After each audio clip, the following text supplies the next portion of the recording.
શ્રાવણ મહિનાની શુભકામનાઓ પાઠવું. બધા જવાબદાર આગેવાનો, બાપુભાઈ જિલ્લા કોંગ્રેસ સમિતિના પ્રમુખ ભાઈ ભરતસિંહજી, શ્રવણભાઈ, બીકે સાહેબ, રામરાજી, જયેશભાઈ, ભાઈ શ્રી ગુલાબસિંહભાઈ, જગતાભાઈ, સાગરભાઈ, અંશીભાઈ, નામનું તો બધા એમ લઈ શકું એમ છું. ભેમાભાઈ, આપ સૌ જવાબદાર આગેવાનો, વડીલો. ભાઈ શ્રાવણભાઈએ ખૂબ વિગતથી વાત કરી છે, પણ સત્ય જ્યારે આપણે કોઈ પણ પ્રજાનો પ્રતિનિધિ હોય એ પોતાની ઈચ્છા શક્તિ કે દિલથી કોઈના માટે કામ કરે તો એમાં ભગવાન પણ મદદ કરતા હોય છે ને એના આશીર્વાદ મળતા હોય છે. મને જ્યારે શંકરાચાર્ય થરાદ આવ્યા હતા ત્યારે એ ટાઈમે વાત કરી એમણે, અને બચપણથી પણ ગાય પ્રત્યેનો પ્રેમ મારો કાયમી અતૂટ પ્રેમ. હું ધારાસભ્ય હતી એ ટાઈમે પણ મોટા ભાગની વાવ વિધાનસભાની કોઈ પણ ગૌશાળા એવી ના હોય કે એમાં 5 લાખ રૂપિયા આપણે એ ગ્રાન્ટ ના આપી હોય. એટલે એક 2-3 રીતે આપણે એને મદદ કરવાની જરૂર. એક બાજુ જેટલી ગાયો હાચવે છે તો એ ખેડૂતોના ખેતર ભેળાતા મળે. બીજું, માણસ તરીકે આપણે એક નૈતિક ફરજ છે, ધર્મ છે કે આપણે એને નિભાવણી કરવી પડે. અને નિભાવણી જ્યારે ખેડૂતો કરતા હોય ત્યારે વહીવટી તંત્ર એમાં થોડી મદદ કરે તો એ સંચાલકોને પણ એની મદદ મળતી હોય છે. ત્યારે રાતે 11 વાગે જ્યારે મને ટિકિટ મળી, હું દર્શન અંબાજી કરીને આવી, એ ટાઈમે રાત્રે 11 વાગે મારા ઘરે ગાય આવી. આ સત્ય હકીકત ઘટના આવી અનેક હતા. મને એમ કે મારા શુકર માટે આવે છે બરોબર, પણ એ કઈક માંગવા માટે આવે છે હું અત્યારે હવે માનું એમ. અને જ્યારે જ્યારે ચૂંટણી પ્રચારમાં જે ગામોમાં ગયા સૌથી પહેલા આગળ આવીને દર્શન કરાવે. એટલે એક આ કુદરતી જ્યારે એક સંકેત હોય. અને મેં પણ જાહેરાત પણ કરી દીધી, કોઈને પૂછ્યા ગાછા વગર પાર્ટીને કે આગેવાનોને જે એનો નફો થાય કે નુકસાન થાય કે ભાઈ તમારા બધાના આશીર્વાદથી લોકસભામાં લાવવાનું થાય તો ચાલવા જ મોટી કથા હતી. અને એ ટાઈમે કીધું હતું કે ભાઈ તમારા બધાના આશીર્વાદ મળશે તો સંસદમાં ગૌ માતાને રાષ્ટ્રીય માતાનો દરજ્જો મળે માટે કરીને અવાજ ઉઠાવી અને હું મારો પોતાનો પ્રયત્ન કરીશ. જોગાનું જોગ ને કે પાર્લામેન્ટમાં બોલવું બહુ આપણાને સમય આપવો એક બહુ અઘરો વિષય. આ 5 મિનિટ માટે મારે રાહુલજી કન જવું પડ્યું ને એમને મેં કીધું સાહેબ મારે આજ પૂછે આપકો મુझे 5 મિનિટ બોલने का मौका दीजिए.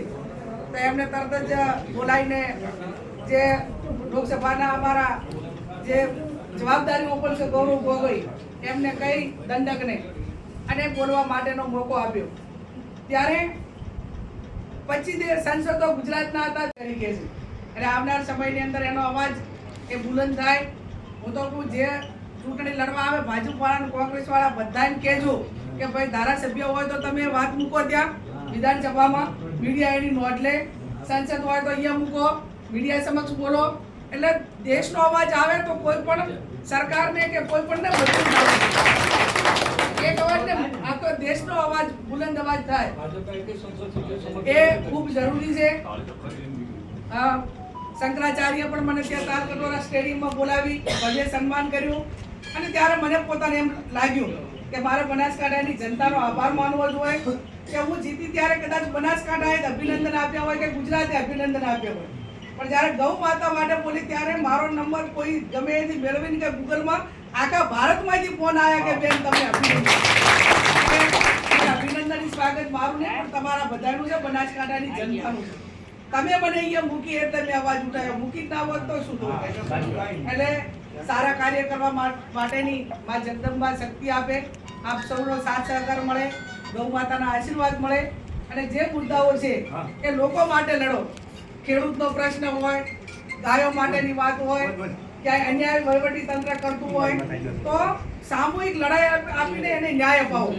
હમણાં વચમાં આપણે ઓલી આઈઓસીએલ વાળાની લાઈન હતી અને કે અમારે અંદર નાખી જેવી રીતે તમારા ખેડૂતોને વળતર આપ્યા વગર, અમલ કર્યા વગર, તો એની લડાઈ અમે આ બધા લડ્યા તો અત્યારે બધું એમને બંધ રાખ્યું કે નથી રાખ્યું? જગતાભાઈને પ્રશ્ન એવો ને એવો હતો કે ભાઈ આમ લાઈટના ધાબલા માટેનો, તો એના માટે લડ્યા. એટલે નાના નાના પ્રશ્નો ભલે નાના હોય, આપણા માટે નાના પણ જેને પીડા છે એના માટે તો મોટા છે. આ ધારો કે એમને લાખ રૂપિયા ભણતર આપતા હતા ને એને બદલે ડબલ આવ્યું તો લાખ રૂપિયા 12 મહિના ચહેરા વાળે તોય ના મળે. તો આપણે એકદમ એને દબાઈને કે કેવું થી કઈ નહીં 1.5 લાખ રૂપિયા વધારે અપાયા. એમ જ્યાં પણ અન્યાય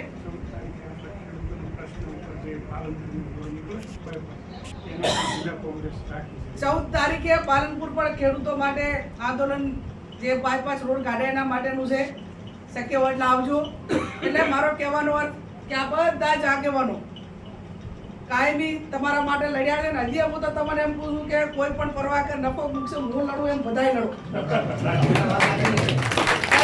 કઈ શું થાય કઈ બિયાના વગેરે અને તો જ એનું પરિણામ આવે.